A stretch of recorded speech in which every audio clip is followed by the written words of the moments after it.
तर शिवतारेंच्या वक्तव्यावर अजित पवारांनी बोलणं टाळलेलं आहे। शरद पवार अजित पवारांवर टीका करताना शिवतारेंची जीभ घसरलेली होती। शिवतारेंनी शरद पवार आणि अजित पवारांवर टीका जी आहे ती केलेली आहे।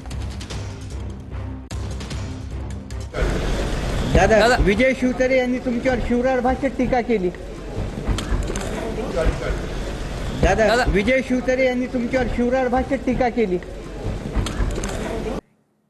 तर विजय शिवतारे वैफल्यग्रस्त झालेत अशी टीका शरद पवारांच्या राष्ट्रवादीचे प्रवक्ते अंकुश काकडे यांनी केली आहे। शरद पवार आणि अजित पवारांनी देवस्थानासाठी काय केलं हे तुम्ही सांगायची गरज नाही असं उत्तर काकडेंनी दिलं।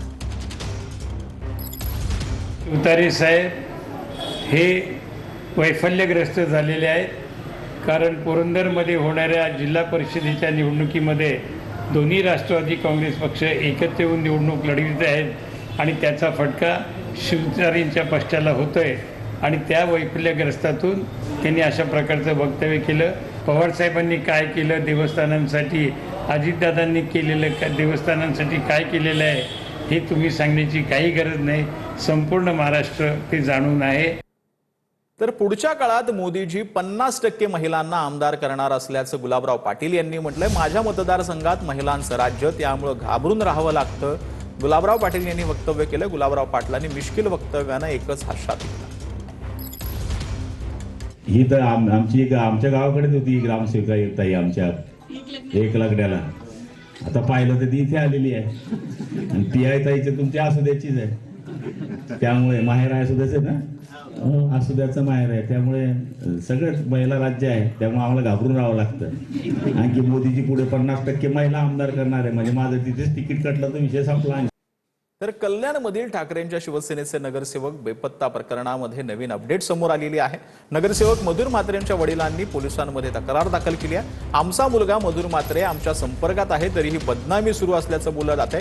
ठाकरेंच्या शिवसेनेच्या 3 पदाधिकाऱ्यांविरोधात यावेळेला तक्रार दाखल करण्यात आली। तर तक्रार दाखल होताच ठाकरेंच्या शिवसेनेचे नेते नीरज दुबे यांनी हे आरोप फेटाळलेले आहेत। पोस्टर लावणं हे चुकीचं आहे।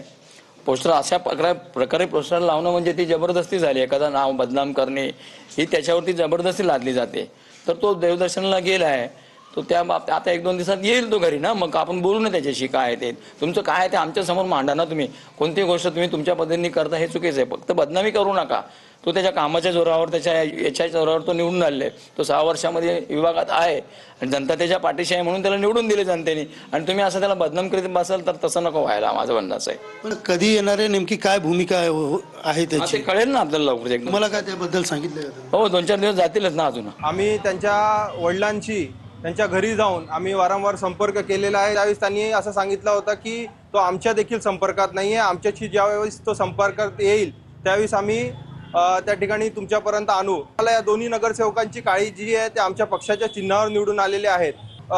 त्यांना कुठेतरी कोणी अपहरण करून ठेवलेलं आहे का किंवा कुठल्या चुकीच्या पद्धतीने त्यांना डांबून ठेवलेलं आहे का अशी भीती आमच्या मनात असल्यामुळे आम्ही वारंवार फॉलोअप घेतोय, पोलीस स्टेशनमध्ये तक्रार दाखल करतोय आणि बेपत्ता असल्याचा आज आम्ही पोस्टर लावलेला आहे। तर केडीएमसीतील बेपत्ता नगरसेवकांसंदर्भात पोलिसांमध्ये जी आहे ती माहिती दिली आहे। कुटुंबाद्वारे कोर्टात जाण्याचा इशारा यावेळेला सचिन आहेर यांनी दिला आहे। बहुमत असतानाही तोडाफोडीचं राजकारण केलं जातंय असा आरोप आहेर यांनी केलेला आहे। आम्ही तक्रार पण केली आहे पोलीस स्टेशनला, अर्थात त्यांच्या कुटुंबाच्याकडनं पण देखील आम्ही कोर्टामध्ये नजदीकच्या काळामध्ये दावा ठेवणार आहोत की ते आहेत कुठे। काय आलेलं आहे की आता तुम्ही बघितलं असेल की अशी मानसिकता झाली की सीधा सरळच बिनविरोध करायच्या निवडणुका, म्हणजे लोकशाही राहिलीच नाही। आता लोकांनी निवडून दिल्यानंतर बहुमत तुमच्याकडे असताना पण आज आम्हाला फक्त इतर सत्तेची पदं किंवा स्वीकृत पदं जास्त मिळावे म्हणून तोडाफोडीचा राजकारण